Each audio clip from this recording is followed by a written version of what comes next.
और अग्निवीर योजना को लेकर आखिरकार सरकार बदलाव करने का मन बना ही रही है। सूत्रों के मुताबिक भारतीय सेना भी इस योजना का आंतरिक मूल्यांकन कर रही है और सरकार के समक्ष अपनी रिपोर्ट पेश कर सकती है। देश में अग्निपथ योजना पर मंथन का दौर शुरू हो गया है। सूत्रों के मुताबिक सरकार की पहल के बाद अब सेना इस योजना में बड़े बदलाव की सिफारिश कर सकती है। बदलावों की लिस्ट में सीमित भर्ती प्रक्रिया का सुझाव दिया जा सकता है। साथ ही अग्निवीरों के लिए अतिरिक्त मौद्रिक लाभ की सिफारिश कर सकती है।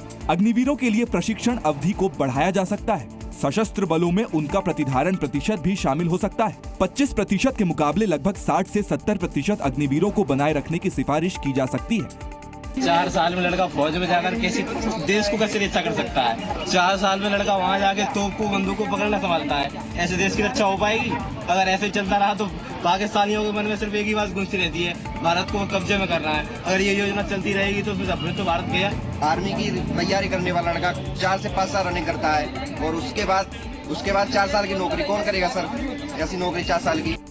आपको बता दें कि नई सरकार के गठन के दौरान ही जेडीयू ने अग्निवीर योजना की समीक्षा कर उसमें बदलाव किए जाने की मांग की थी।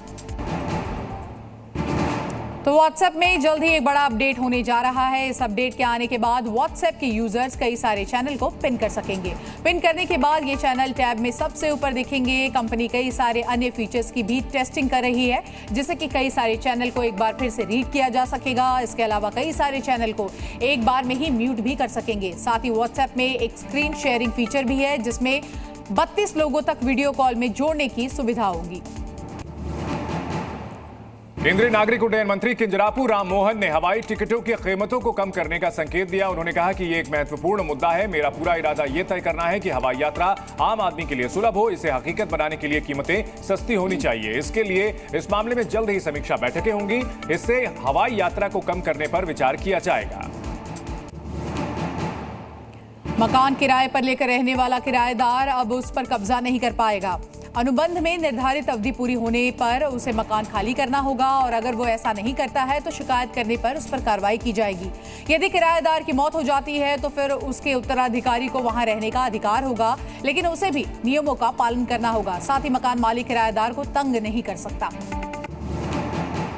रेलवे ट्रैक मेंटेनेंस के चलते रेलवे 70 से ज्यादा ट्रेनों को रद्द कर चुकी है, जबकि 72 ट्रेनों के रूट को डाइवर्ट किया गया है, जिससे यात्रियों की मुश्किलें बढ़ सकती हैं। 12 जुलाई तक यात्रियों को असुविधा का सामना करना पड़ेगा।